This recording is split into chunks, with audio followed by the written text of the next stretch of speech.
বিসমিল্লাহির রহমানুর রহিম। আউযুবিল্লাহি মিনাশ শাইতানির রাজিম।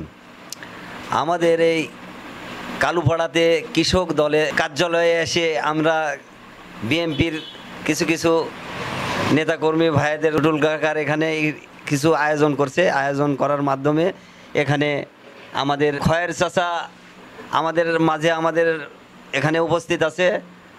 বিগত দিনের ডিটেনশন খাটা বহু পুরাতন রাজনীতিবিদ আমাদের বিএনপির নেতা, সেটা হচ্ছে তুজাম্মেল চাচা, রুহুল আমিন আছে কৃষক দলের, তারপর টুটুল কাকা আছে, আমাদের মিস্টার আছে ২ নম্বর ওয়ার্ডের সভাপতি, আবার আমাদের ভাইস্তে ২ নম্বর ওয়ার্ডের কৃষক দলের ক্রিয়া সম্পাদক, আইনাল চাচা সদস্য কৃষক দলের, সুজন আলী সদস্য, শরীফুল ইসলাম সদস্য, আজ আমার ওই ভাইস্তে মিডিয়া সদস্য। এখানে আমরা বিগত দিনে যে অফিসের কার্যালয়ে এখানে আমরা যে অনুষ্ঠান হয় আমরা কিছুভাবেই সহযোগিতা করতে পারি না। তো টুটুল কাকা আমাদেরকে একটু মোবাইল করে বললো যে চাচা ওখানে গেছিলো আমাদের মাথায় পাড়াতে, যে কবির ভাই, তায়ের ভাই, মানে যে বিগত দিনের যে নেতাকর্মীগুলো ছিল সবাইকে নিয়ে বললো যে আমার এখানে অফিস উদ্বোধন হবে, তো তোমরা একটু দাওয়াত থাকলো, তোমরা একটু আসো। তা আমরা বিগত এই অফিস উদ্বোধনের দিন আসতে পারছিলাম না, তো এখানকার চাচারা উদ্বোধন করছিল। তো আমরা এই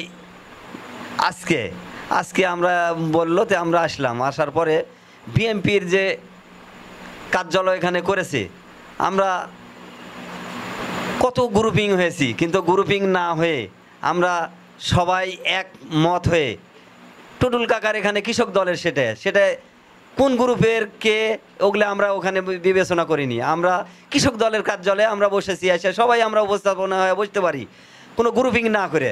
যেহেতু কৃষক দলের ব্যানারে আমরা এসে এখানে বসে কিছু আলোচতে পারি, চাও খাওয়া হবে, এখানে সঙ্গ দেওয়া হবে। বিএনপির কিছু লোকজন এখানে এসে উপস্থাপনা হলে লোকজনও ভোটারেরা তাদের মনে থেকে একটু ভালোবাসার প্রতি হবে যে এখানে টুটুল কাকা যে এখানে করেছে, তে এখানে আমরা বসে দাওয়াত করছে, চা খাওয়া হচ্ছে। বিএনপির ভোটারও তাদের উদ্বুদ্ধ হবে যে এখানে সবাই যায় বসি। কিন্তু আমরা এই যে গ্রুপিং হওয়ার পরে এই গ্রুপের আসবো না, ওর ওখানে যাবো না, ওর ওখানে বসবো না, এটা কিন্তু আমাদের ঠিক না। আমরা বিএনপির সবাই এক ভাই, বিএনপির কাঁধে কাঁধ মিলে আমরা করতে পারি। যে এখন এই যে ডাকসু নির্বাচনটা হওয়ার পরে আমাদের এমন একটা কুণ্ঠাসার ভিতরে আমাদেরকে রাখেছে, এই বিএনপির এই ডাকসু নির্বাচন হলো, ঢাকা বিশ্ববিদ্যালয়ে কোনো মূল্যায়ন পাচ্ছি না।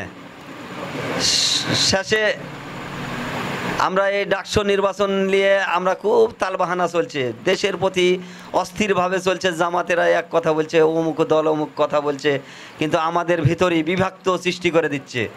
আমরা সবাই বিএনপির ভাইয়েরা কোনো দিক না চায় আমরা ভোটারের দ্বারে দ্বারে যাই, ভোটারের দ্বারে দ্বারে যায় ভোটের মাধ্যমে কথাবার্তা বলি, ভোটারের কাছে যাই, ভোট চাই।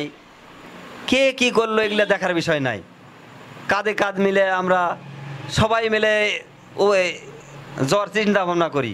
এ বলেই আমার বক্তব্য শেষ করছি। বাংলাদেশ জাতীয়বাদী দল জিন্দাবাদ, খালেদা জিয়া অমর হোক, তারেক জিয়া জিন্দাবাদ। আসসালামু আলাইকুম।